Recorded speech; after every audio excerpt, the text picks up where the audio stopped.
Please like, share, and subscribe to join us on our improvement journey, 1% at a time.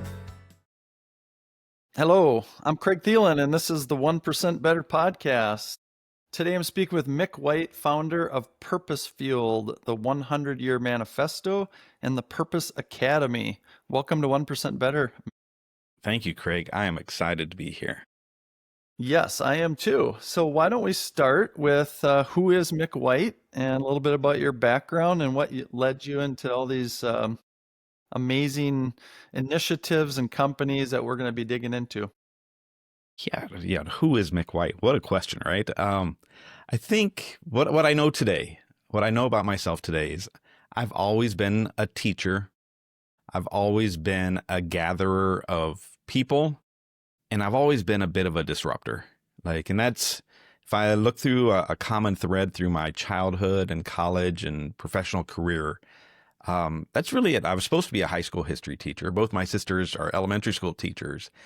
And yet I know that I wanted to fit in the traditional setting. It would have been a challenge because I have ideas of we can do things differently or what if, and that doesn't necessarily fit in well in a public school setting. And so I've also, looking back, I was always the kid in high school or college or when I bought a house of just bringing people together, bringing my friends together, bringing my family together without necessarily a reason behind it other than community feels good. And I look back, I don't know if I've ever shared this story before anywhere, but at our family functions, I grew up in Galesburg, Illinois. It's a small central hub of rural Illinois. And at one of my grandma's house, there were always extra people. There was always extra people invited to family functions, people who didn't have a Christmas to go to or a Thanksgiving to go to, or my Grammy, she just always invited people together. So I think we are frequently products of our environment. And I just come from a family of teachers, a family of community builders, and just people who, try to do our best to love everybody and to see people. So yeah, that's kind of the question of who I am. And then I don't know. I'm just as my son, who's now 10, every night we ask two questions before bed. And it's at this point, he now asks me the questions first. He says, what was your favorite part of the day? And then, did you do your best? And I think that's really pretty much sums up my life these days of focusing on my favorite parts of the day. And then all I can do is my best. All you can do is your best, and offer yourself enough grace of, did I do my best? Yep. Okay. That's pretty good. That's pretty good. Yeah. Win or lose, I did my best and move on. Well, that's a pretty amazing thing to teach a child, to give them that kind of grounding and perspective every day at an early age. Yeah, a couple of things that you said there. I've always thought, Craig, that he's a future man. Yeah. He just happens to be 3 or 7 or 10, and I'm trying to raise him to be a healthy human. Yeah. And not have to figure that out in adulthood. Just those small habits, right? That's one of my goals in life. Yeah, it's a wonderful grounding. And sometimes I think, we'll get into this, but there's a theme here of you sort of thinking beyond yourself, beyond the moment, and not just what's happening this week, this month, even this year, but way out. And so this 100-Year Manifesto. But yeah, every child is going to be potentially a governor, a president, or that's going to impact hundreds or thousands of people in whatever way they do. And so how do we just help a neighbor them find that, right? They're just going to be someone who interacts with people at the coffee shop. Right. And I want those interactions to be healthy. Right. So yeah. So one of the things that you said there, I hadn't thought about this for, I don't know how many decades. I'm from a big family. And so when we had holidays, it was always a lot of people, always 20, 30 back then. Now it's 50, 100. But And my parents would always invite someone else from the community that didn't have family. Like we had a neighbor, and she was a widower, and she was, elderly, and she just always came and was with us at the holidays, and we never even thought about it. It was just, the neighbor Ann, but what a gift. Um, And I, Anne I had don't a know if that, family. It just yeah, ended up being your family too. Like right. your family was her family. It was, yeah. Yeah. But anyways, it just kind of brought me back to that. So you said you were always a disruptor. Obviously, that doesn't always work well in our education system. But maybe just before we jump into what you're doing now, what was your early career, and how did that progress? Yeah. So I was in the insurance and the investment world. It's what my father did since I was 6 years old. He's 74. He still does it, loves it. And it's really become his mission field of he has discovered his purpose in life of being a minister of joy. And it allows him to show up to work differently. Like, why would he stop working if that allows him to live it out better? So I grew up in the industry or around the industry. My mom worked for my dad, and that's where I started for the first 15 years or so of my career. I was with the company. It's how I got to Minnesota, was for another opportunity within the company. And then a couple things happened, but one of them specifically around this teaching was I moved to Minnesota to build a bigger firm to show that the way dad and I did business in Illinois, that it was transferable elsewhere. So I come up here and you know, I think I'm doing a great job. And I've been here for 2 years, this is 2008. And the state director, we have lunch and two other people were getting fired. One of them that was building a firm just down the street from me. And Okay. I'm like, he's going to offer me one of these two positions.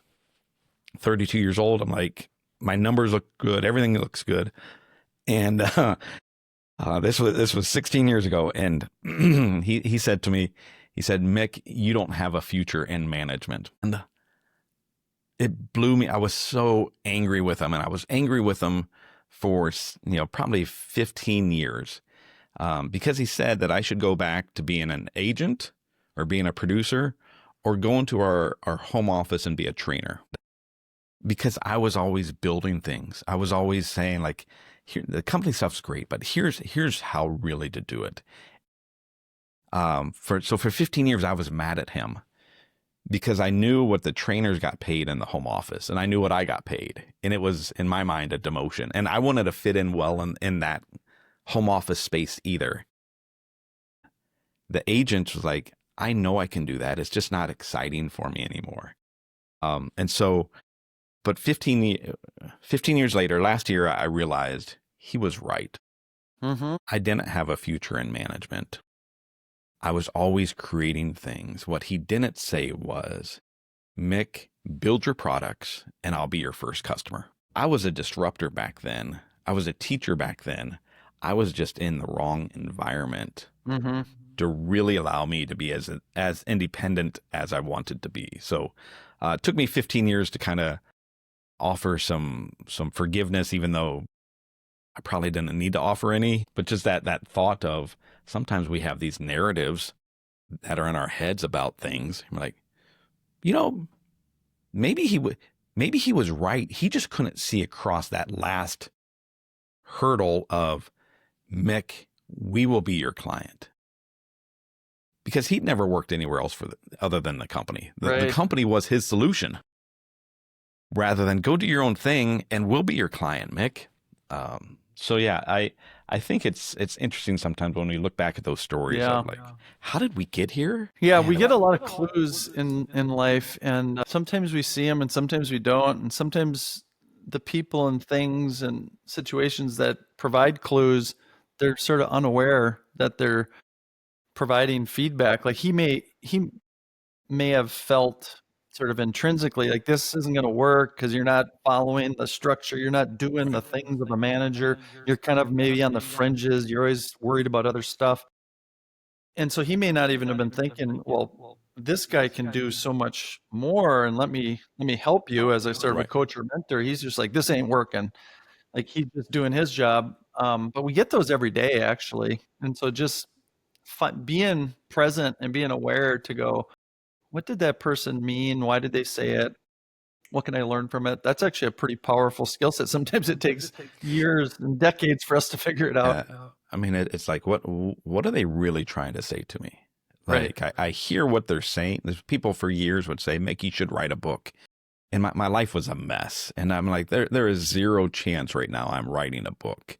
But people kept saying it. And so there's this joke that says, if one person calls you a cowboy, it's a conspiracy. Or if one person calls you a cowboy, they're crazy. If 3 people call you a cowboy, it's a conspiracy. And if 10 people call you a cowboy, go buy your saddle. Yeah. Right. But what they were At some saying point, was not yeah. necessarily that I needed to write a book. Looking back, they were saying, I have a story and a way of framing up life that can help. Their solution was, you should write a book. Because that's how they take in information. So what changed, Mick? You were, like many people, you were busy with your career. And as you said, hey, I was hitting my numbers and I was doing the thing and I was trying to prove that I'm good and I'm moving up, building a business. And you were doing that for a number of years.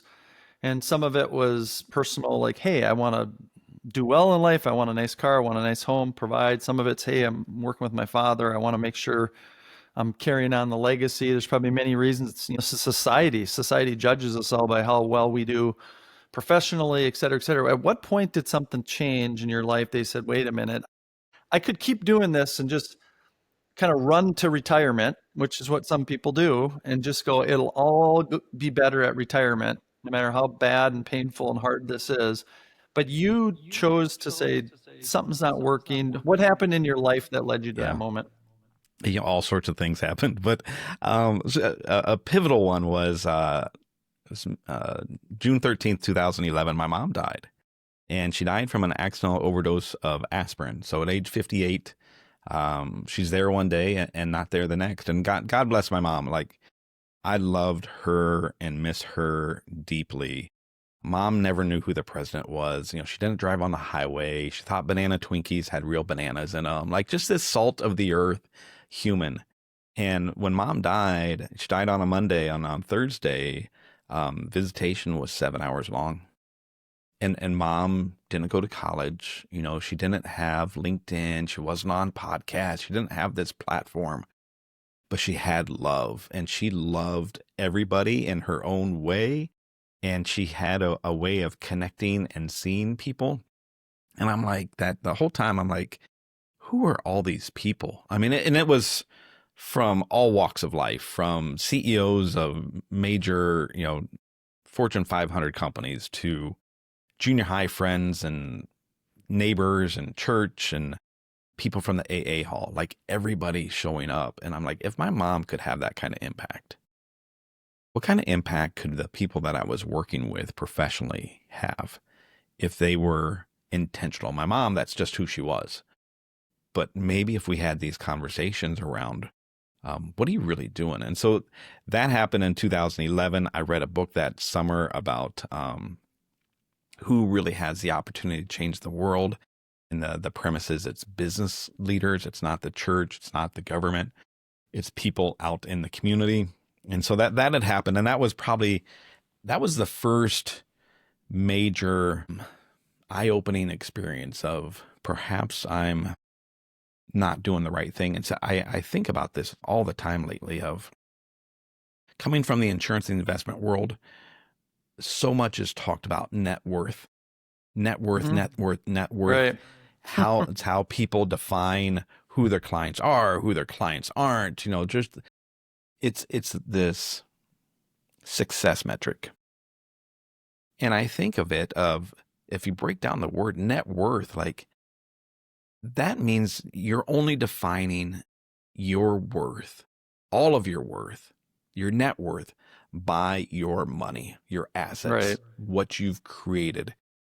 And Mom didn't have a net worth that was in the black, but her impact and the net worth of her life, you don't put it on a spreadsheet. You don't put it on a balance statement. And so that was probably the biggest and first of the pivotal moments. Okay. Yeah. And then Keep going. after that, so when mom died, I had been engaged for a month, and which, so I'm as happy as I've ever been. And then as probably sad as I've ever been. Ended up still getting married a few months later. And we had a really heavy marriage, challenging season in life, and ended up having our son McAllister. And when he was in his first year, we separated, and it was really hard. People questioned how I showed up. People questioned how I continued to love and support my bride, now my ex, through it all. And they would question what I was doing. And it made me so angry that perhaps I was the only one who actually meant it. I don't know. For better, for worse, in sickness and in health. Yeah. The for worse part includes divorce and separation. Like, how do you show up then? What's unconditional love really look like? It's when the other person chooses not to love you back in the way you want them to, or the way you love them. And then in sickness and in health, it includes all sicknesses. So I was doing that, and people kept like, what are you doing? Why are you doing that? And I think this perspective of my mom not being here, and the realization of like, we can't take any of this stuff with us. Like, who are we fooling? When we die, our stuff is gone. Like, we don't take it. So it was one of those, like, I want my ex to be healthy and happy, whether or not we're together. And so through that, I was on the phone one day with one of my friends, and this was a few months into it, 4 or 5 months into our separation. And my friend Bonnie was like, Mick, what are you doing? And it made me so angry. It's the only time I've ever got angry with her. I'm like, she's a CEO of this big organization, global organization out east. And I'm like, do you not know who I am? So I felt like she was attacking me. And because I had a really clear understanding of who I was. These decisions I was making were really easy for me to make. And so that night I went home and I sketched out this 100-year manifesto. Like, if we can have goals and visions and all of these things for our businesses, certainly we can have a one-pager for our own lives. And so it included mission and life goals, but life goals that are not ones that you check off the box. Life goals like, I'm raising a healthy boy. Like, that is one of my goals. Who loves his neighbor, who's generous, who's kind, who shows up in the world doing his best. I don't care what his future job title is. I will love him no more or no less, regardless of what he does professionally. But I want him to be a good human. So life goals that are perhaps different than how we normally think of, I want a cabin or a new car or motorcycle or whatever those things are, right? Sure. And then guiding principles and the causes that you're passionate about. What if you could put all of this on one page? And then, so I just sketched it out. And it was really for me because I was so confused why people kept questioning. Did they not know me? Like, Right. How are my sisters and my best friends like questioning me? This is clear. This is what I'm supposed to do. So and how if they're did you questioning jump me, from, then maybe everybody else is too. Yeah, I see the world is going, you're not following the normal playbook. You're kind of off doing some weird stuff according to society. And then you're going, wait a minute, but this is actually me. So I better write this down because I got to get it straight in my head because it makes sense to me. It doesn't make sense to other people. Where do you think it came that instead of just, you could have done that in a lot of different ways. You could have journaled, you could have wrote down a few notes, but you said something very precise, which is 100-year manifesto. Was that night that you go, I got to go big, I got to go 100 years, or did that kind of term and thinking come later? Like, how did that happen? Yeah, the 100-year manifesto, probably, I don't know, it was probably a couple weeks or a month or two before. I was at a friend's business, Ben at Woodchuck. And so they, for every, I don't know if they still do, but years ago, for every item they sold, they planted a tree. And when I walked into their office, they had on the wall this big 100-year manifesto, and it Okay. was the impact that their company was going to have. And so I'm just like, I take a picture of it. I'm like, this is amazing. I love this idea. And so when we were talking, he gives me a tour, and they're doing all sorts of cool stuff. Gives me a tour, and we sit down. I'm like, do you have a personal 100-year manifesto? And I just remember him saying, no, but I should. And he made a little note to create one. And so that was really, it was Got an it. idea from over here and an idea from over here.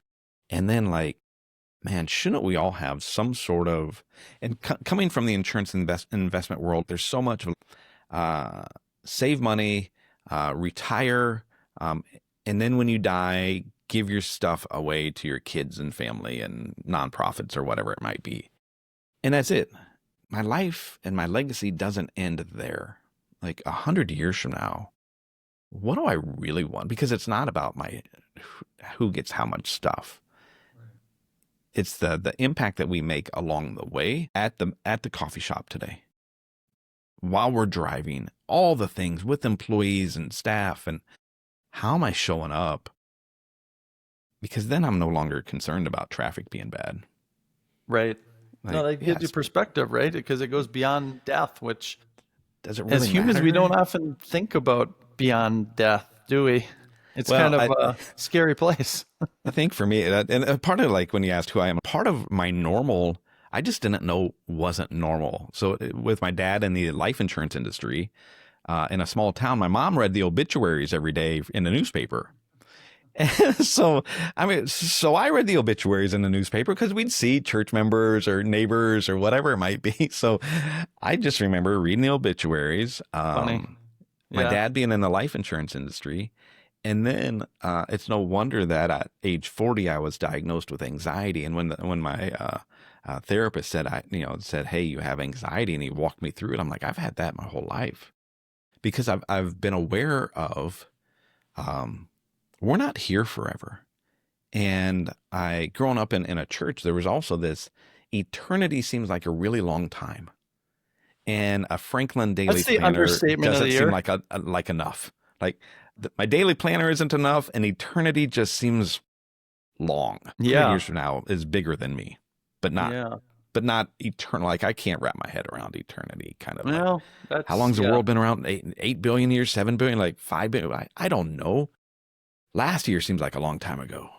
Last month seems like a long time ago. Yeah. So it's interesting on that's makes sense on the 100-year manifesto. Almost identical to that, the 1% Better podcast. A lot of people say, why that? Why is it 1%? Where'd you come up with that? And same thing. It's like 25 years ago, I was working with somebody, and he just said something once. He goes, he was in sales, and he was really great sales guy, but he was so innovative, and he was always doing things differently, sort of out of the box, as we say. And I was just going, God, I love working with you, because it's not just, oh, we're just going through the motions, doing the thing, trying to win the deal. But he was just always had three ideas about how we can do it differently. And so he just dropped one time. He goes, oh, yeah, I'm going to write a book about this. And I go, you should. And I go, what's the book going to be called? And he goes, it's going to be called 1% Better. And I never thought, it was just a conversation, literally Yeah. 25 years ago. And then when we had this idea with doing the podcast, it just came to me. It's like, yeah, of course it's that. Okay, so Yeah. you sat down that night and you go, I'm going to do this thing. I got to get my head straight, and I want to put it on paper, and it's going to be big and long, and it's not going to be eternity, but it's going to be past when I'm on this earth physically. So then at that moment, what changed? How did that play out the next year or two? What did you do differently in your life? Because you're doing a completely different work than you were doing then, right? And so at that time I sketched that out at night, and I just went back to being in the insurance world the next day. Like I had a 1-year-old son by my side, and not being from Minnesota, he came with me. He was with me a lot, and so he came with me to events and meetings, and because I don't really have a choice. Like daycare is expensive, and if you're a single parent, I can spend $2,000 a month in daycare, or I can just bring him with me and maybe make $2,000 less, but at least he's with me. Right. And so yeah, I created it one night, and the next day I just show up back at work, doing my thing, because sometimes that big change isn't sudden, right? Like I created it, I started sharing it with people. Other people were like, "Well, how do I get one?" And so I'm like, "I don't know. Like I just created it." So then I started looking back. I started interviewing people who wanted one. So I would just, if you wanted one, I'd just start asking you questions, and then I would kind of You would craft fill it one. out for him? I'd fill it out and just kind of help them, which was, I don't know, it was great. I didn't charge them. I had no idea what I was doing, right? They were interested, and I'm like, well, yeah, I can do that. And so we did a handful of those, and I would have my graphic designer in the Philippines, Elena. She would put them together, and then I had an opportunity uh, to create an app through a program. So some people created a free app or an app for free to create this, and because of how I was living and making choices and just framing this up, I ended up starting getting speaking opportunities. Like I never set out to be a speaker; it just presented themselves. And so next thing I know, I was in, over a course of 4 or 5 months, and for 4 months, I spoke in the Philippines, Mexico City, Thailand, and the Philippines again, and it was amazing. I see why people love doing it. It was also really hard being away from my son. Mm-hmm. And there's no good way to get to Thailand. That's a long ways away. Mm-hmm. I like speaking, but what I really love is sharing. Perhaps I could do it differently. And that's probably this common theme of like, I want to speak, but I don't necessarily want to fly to Thailand once a month. Like I didn't see that with a young son. I'm not going to fly all over the country every week. And you were speaking then about the 100-year manifesto and why it's Yeah, important and what it is and kind of that. correct. Yeah, how to create it, how to live it, and just my story. And so then what happened was, because I'd shared this story, I'm not embarrassed about having anxiety or depression and other things along life, or for a season. Sometimes I look back, I'm like, oh, and my car got repossessed one time, and we were homeless for 9 months, and other things that happened in life. You're like, oh yeah, I guess that happened too. And so because I would share about these things, people kept reaching out to me wanting to have coffee.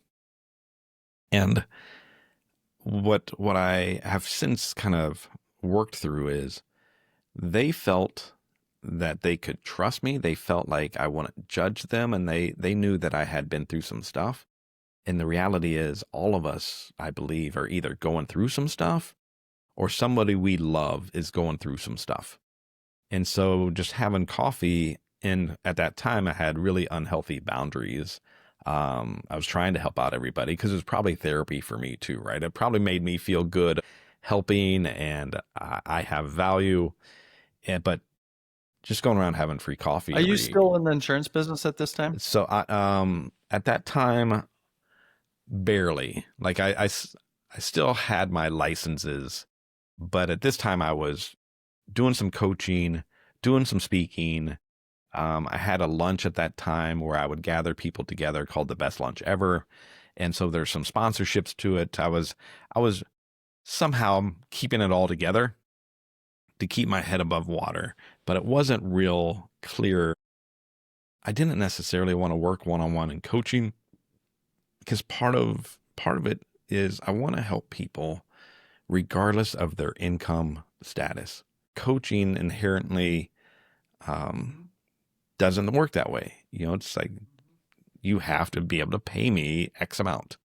So in November 2022, had this idea of, what if we get people together for coffee and these conversations, and we'll do it on the first Friday of the month, and we'll see what happens. And the first month, January 2023, 65, 70, 75 people show up. And the next month, more people show up. And it's just kind of builds. And that's really how Purpose Fueled started, was, what if we bring people together in community for these conversations, because reality is people want to share. They want real conversations and real depth, but oftentimes they don't know how to do that. That's not something most people do at the dining room table or at a family reunion or in a business meeting or a retreat to be like, so Craig, how are you doing? You're like, yeah, living a dream. Things are great. Like, no. Right. Like, It's all surface conversation. how are you So doing? What yeah, hard break it conversation do you down need for to us a little bit. have? How does one of Yeah. these purpose feel? Because you're doing these a lot now. They're all Yeah. over the place. Just kind of break down one of these. Like, what is the structure? How do you pull that out of people and get them comfortable? Because that's not a normal societal thing. Is that we just kind of share very personal items in public and go deep on things. So break that down. Yeah. Part of it, I think, is um, this idea. Patrick Lencioni has this book out called Getting Naked, and it's really this thought about being vulnerable. But it takes somebody going first. And so part of that space is that at an event, we'll just say you're the guest and I'm the host. We have 5 different locations. They're all on the same day, same time. So I host one of them. We have hosts at the other locations. And I would welcome everybody. Thanks for being here. Here's how it's going to work. Um, and how it works is this. We would talk for 10 or 15 minutes. And I'd just kind of say, Craig, what's your story? How'd you get here? Most people have some sort of story arc, that you've had some pivotal moments, that you've had some, and if I've created enough space over time and made people feel welcome, that person is willing to share a bit of their story. And it allows people to see each other not as Craig with this title. Here's my company, here's my title, we have this many employees, and so here's the hierarchy, versus I'm a human too. And here's some of the things that I've been through. So 10 or 15 minutes, which goes really fast, right? 10, 15 minutes. And so you cover a couple things and then we stop. And what's different about Purpose Field is we stop and then we'll ask a question to the people, the attendees. And so one of the questions that I love asking is, what hard conversation do you need to have with yourself right now?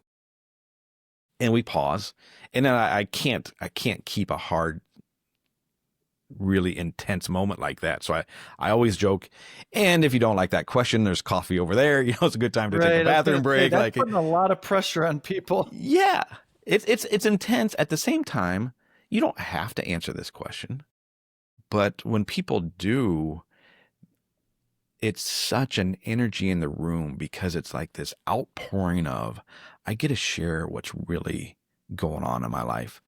And so the attendees talk for 10 or 15 minutes at the tables, and then we will get back together, and I'll share. So Craig, what are you doing today and where you're going? And we'll cover kind of some more stuff in your life. We'll stop again. So Nick, but yeah. when you did that first breakout, you have small tables, right? Yeah. Like 6 or 8 people, and then 3 to 4 people in a group. okay. Yeah. Yeah. So then it's pretty intimate, which I think obviously helps. They talk for 10 minutes or so. Do you have them do any replay, or that's just all contained at their table? It's just all contained at their table. Okay. Yeah. Yeah. So yeah, it's contained at their table, and I have some thoughts as to why not, but I want to keep it. I want to keep it flowing, and I think it's an hour long. You can only do so much in 1 hour. Would it be great to really dive deep and do some things?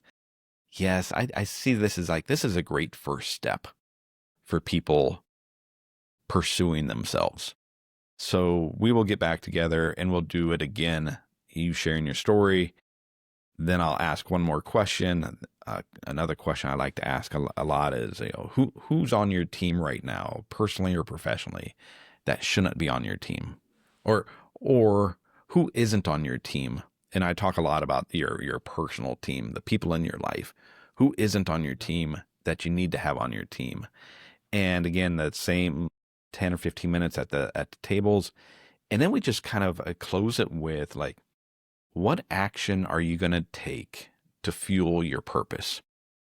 is that we don't necessarily have to have this master plan. You don't have to have a 100-year manifesto, but action creates clarity. And so just getting people to take a step is a victory. So it's great that people come together and there's connection and conversations. You can get that at other places too sometimes. But I really want people that they can point a finger on or put a finger on, because of this event, I did X. And that's really how I was at where that all started from was 643 days before my mom died. I was at a company event, 2-day training. And on the second day, we're doing goals and the workshop, the whole thing. Second day in the afternoon, the facilitator asked a question. He said, what commitment are you going to make for the next 90 days? And I wrote down that I was going to call my mom. And I was in a room. I had all these other business, folks. I was the youngest person there for 20 years. When I wrote it down, I kind of I didn't want anybody to see it. I didn't want him to call on me. I was embarrassed. I'm going to call my mom. And for 643 days, I called my mom, and she picked up the phone every time I called. She might be in the shower. You called her every day for. I called her. Yeah. So I did it for 90 days, and I loved it. And so I just kept doing it. And so just kept calling her every day. And mom picked up the phone. She was at a movie theater, and she'd be like, "Hello." I'm like, "Where?" I'm like, "Mom, don't answer the phone in a movie theater." She'd be at an AA meeting, and like, "What is going on?" She's like, "I'm at a meeting." I'm like, "Mom." She's like, "How are you?" And then sometimes she'd be in the shower. I'm like, just things you don't like. Mom, don't answer the phone in the shower. And then on June 13th, when I called her, 2011, she didn't pick up the phone. And that's when I knew that she had died. She wasn't sick, but I knew that she had died. And looking back, I really initially made those phone calls because I knew how much they would mean to her. I was always her baby boy. I was always the one that when I called, her day lit up. She loved my sisters dearly too. She saw them all the time. Same town. When I called, I'm just going to call. And so it was always the highlight of her day. Now today, looking back, it was a highlight of my day. I just didn't know it. Those memories and those conversations, I had 643 special events with my mom from a simple commitment of, I'm going to call my mom for 90 days straight. So Yeah, that's where I think Purpose Fueled is really having meaningful conversations, and the connection and the conversations are all great, but taking action is really what changes lives. yeah, no doubt about it. Yeah, it's a big part of what the 1% better mindset, what we Right, talk yeah. about, is often if you're going to start a journey, in your case, and you have it down to the particular number of days, you counted the days, so that's a big commitment. But the hardest step was the first one, and then it's easier and easier and easier. And pretty soon, you wouldn't get through a day without doing it because it's just Right. part of who you are and That's what right. your routine is. So it's always that first step and action. I have a friend who's an author, and he's written and helped co-authored and coached hundreds and hundreds of books. And of course, writer's block is a big thing, right? Yeah. For people that are trying to write a book. And his coaching, which is along the same lines, would often be, don't worry about it. Just write for 5 minutes. Yeah. And if it's crap, you throw it away. Don't even worry about it. And sometimes that would happen. But often what would happen is someone would kind of force themselves through the first 5 minutes. And all of a sudden, it's an hour later and they got a ton of content, right? But it's that mental hurdle of, I don't have anything. Well, just start. Action is kind of king there. So very interesting. So let me ask you this on these purpose fueled, it's a 1 hour lunch setting.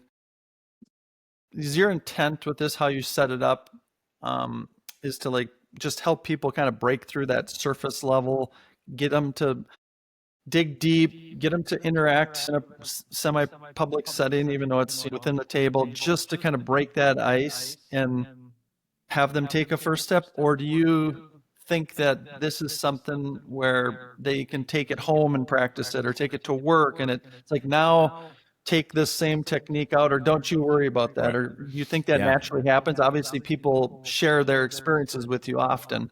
Yeah, that's a great question. Yeah, all of this is one big experiment for me at this point. What I've just learned in life of like, what am I trying to do? That's a great question. Yes, people show up, be in a space where they sometimes that's enough. And if they show up one time and they loved it, even if they never come back, perhaps we had an impact on their life and they show up differently, they take different actions. Long term, what's pretty wild about it is it's 7:30 to 8:30 in the morning on the first Friday of the month. So people are getting up early to be there so that they can also get to work. And it doesn't fit everybody. I bring my son with me because I can't drop him off at school, that early. So he comes with.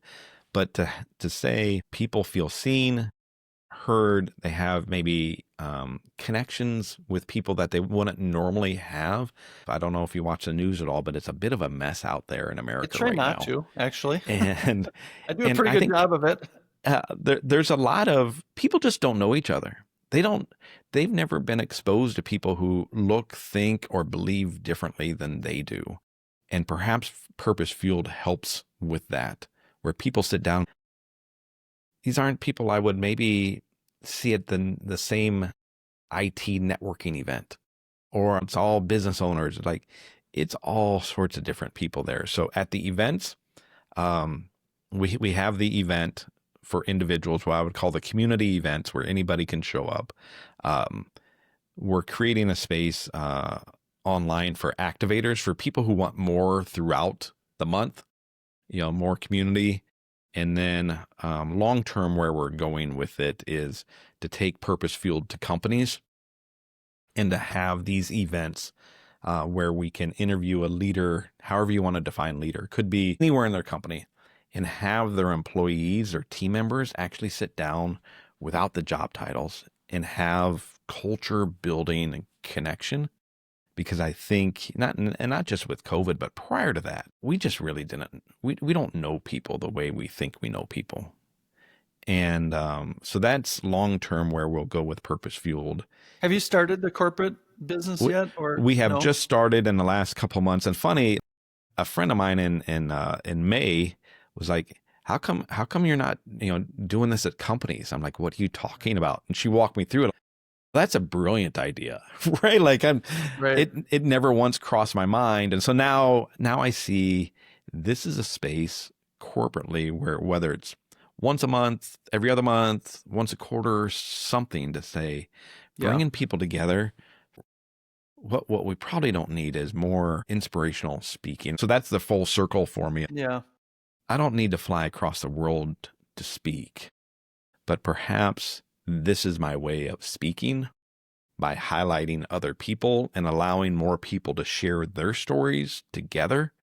Perhaps that's I get more joy out of that than being on stage with Yeah. everybody Well, it's more applauding at the end. personal. When you're on stage, I mean, I've done both. I've done the former a lot more. I mean, it's what I've been doing for 30 years, is helping organizations change. And when I'll come back to that, and then the speaking thing. But the speaking thing is, in most cases, I can't say 100%, but in most cases, it's a very one direction Right. proposition, right? You get a little bit of feedback. You can try to do a Q&A, and we use some technology and get some questions going, but it's still very sterile and it's still very disconnected. You don't get to know them. They might get to know a little bit about you, but it's 100 to 1. Whereas what you're doing is very personal. It's very intimate. So I'm curious. I might have to come back and check in with you every 6 months, because that's the world I live in, is corporate culture driving corporate change. And so there's a couple of things I'm curious about. You don't have to answer it now, but maybe we can check back in 6 months. Is I'd say 80% of companies, almost all companies now, have some culture, core values. It's kind of like they have to check the box on that. Right. And it's in the employee handbook, it's on the wall. Sometimes they even, make a little bit of fanfare about it when they hire you. But I'd say 80% of the time, it's lip service. It's just this stuff on the wall. And then when you kind of say, how do people show up, especially leaders, because people tend to follow what the leaders are doing, and they're really not following their core values or their purpose and all these big statements. And that's it's got a very counterproductive response. And then the other thing is, what happens if can it actually be counterproductive when you say we stand for integrity and we stand for teamwork, but then the leaders show up the opposite way? So is that a counterproductive, saying I don't trust them, I don't believe them, they're not authentic, et cetera, et cetera? So I'm curious what your experience will be when you jump into that, and if you can break through that. One of the things that we talk about, we do a lot of, technology and process improvement and stuff, but we do org change because the hardest part is the people part. Everyone wants to talk about the new tech and the new process and the new thing that we're doing, but not many people want to look at themselves or look at leaders, look at culture, look at the things and go, yeah, we can't talk about that. That's actually the hard part. And so we do a lot of org change work in there. Leaders always say, we're going to change, the whole enterprise. We're going to go from X to Y, or it might even be departmental, or it might be this division. It even could be at a team level. But change actually doesn't happen at an organization level. It doesn't actually happen at a team level. It actually happens at a person by person level. Like every person goes, I get it, I want it, I'm going to do it, or not. I don't get it. I don't really want to change, and I'm certainly not going to change. I might pretend to change, but I'm not going to change. Like that's a personal decision that people make, and it's at a personal level. It doesn't get made collectively. Now you can get certain percentage that the collective starts moving towards, and that, but every person has to make that decision. So it's going to be really interesting to see if you can, what your observations are there and how you break through that and get to the person, their heart and their mind, right? Yeah, I think there's so much there that is 100% I'm on board with. It always goes back to me that the companies who are like, we treat our employees like family, or in the business world, there's a lot of financial services. The industry is like, we're really into relationships. I'm always like, prove it. I don't need to read about it. I want to see it. I want to feel it. I want to experience it. And if I do that, you don't need to paint it on your walls. I know it. That's so much of this experience is most places we go, conferences, let's say college, places of worship, like somebody talks and you listen, and then you're set to process this information later on. In a purpose field, it's really about, in addition to that, you get to participate, and perhaps I can learn something from you and you can learn something from me, in addition to the host and the speaker having their conversation too, that we all have something of value to share, regardless of, where we are in the, hierarchy of the company. That I learn more perhaps from people who aren't like me than I do from people who are like me. Yeah, no doubt. And just getting that conversation going is the first step. So let me ask you this. The 100-year manifesto, it's a beautiful thing for someone to go through that exercise. And by the way, I'm gonna go through that exercise, and it allows you to kind of get outside of yourself, go, what's my legacy going to be? What's it going to be like in 100 years? What's it going to be like after I'm dead? What's really important with life? Because 100 years from now, as you said, it doesn't matter what kind of car you drove. It doesn't matter what kind of boat you have. There's other things that are going to matter. So then my question is once you have that, it's one thing to write it down, and then it's another thing to say, what changes am I going to implement? And then it's yet a third thing to go fast forward 6 months or a year. In your case, and I know we had a conversation not too long ago where you said, hey, Craig, life is great. I'm busy, but I am so busy. I'm almost overwhelmed, and I don't even.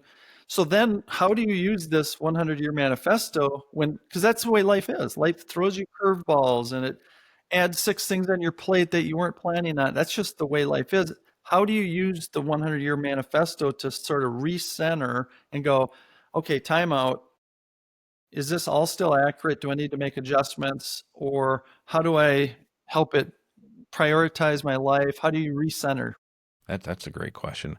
A couple of thoughts. One, I think it's a living document that it can, as you get more clarity into who you are, you can update it. That it's not just I did it one time. I think a lot of times the hardest, as in writing that book, the hardest part is putting something down on paper, putting the first draft of like, this is something. It's better than what I had yesterday, not as good as what I'm going to have tomorrow. And this idea of how do I live it out is I think it serves as a really good tool, this framework for what do I say yes to? And more importantly, what do I say no to? Because it's so easy to say yes. Craig, do you want to go do this golf outing, this event, this you want to have lunch, all these things? You're like, yeah, it sounds great. And then every time we say yes to something, we're also saying no to something else. 100%. Yep. And it's not probably just no to one thing, it's no to 10 things. If I say yes to that, I don't know, going to a sporting event, I'm probably saying no to my laundry and to a good night's sleep and to some other things that I don't necessarily think about when I say yes. So it's a really good tool of, are these decisions I'm making, does it line up with who I am and what do I really want in life? So I think there's a lot of not just I created it as much as I created it and now I can start taking steps to live differently. When my mom died, I struggled with this question. How am I supposed to live the next 50 years? I was 36 years old. How am I supposed to live the next 50 years without my mom? And it was the unanswerable question. I couldn't get my head around how do I do that. And then one day I realized I don't need to live the next 50 years without my mom. I just need to get through today. I just need to get through this next hour. I just need to get through these next 5 minutes. And I think with the 100-Year Manifesto, Yeah. it's similar. I don't have to live out this all at once. I just need to focus on living it out today. Yeah. Yeah. So that's a perfect segue into what's your 1% better advice for people that want to get more connected with their purpose in the day-to-day living, whether it be work or their personal actions? One little thing that someone Yeah. could do today to help them get more alignment.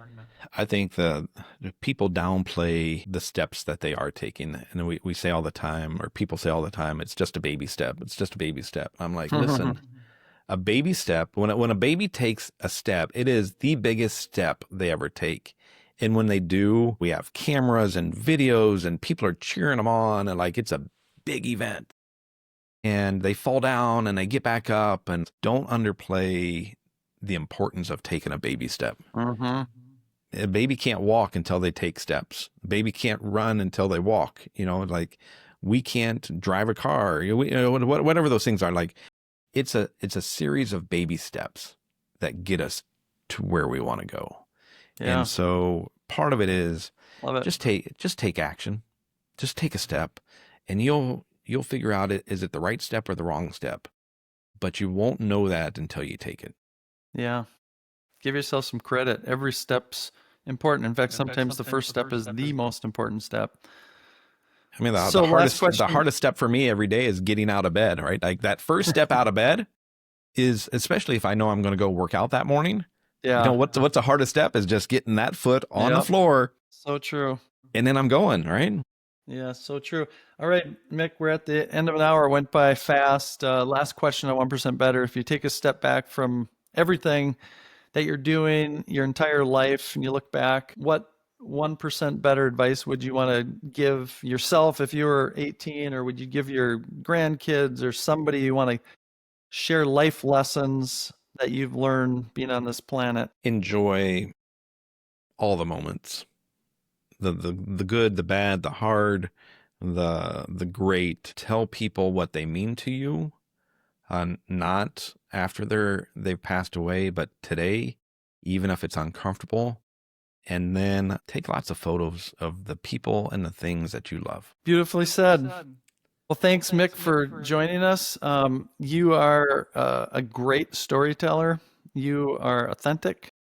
You are not only impacting people with the words that you're saying, but in the actions that you do every day, and you're impacting hundreds, if not thousands of people. And I have no doubt that's going to last into your 100-year timeline and beyond. So thanks for everything you're doing.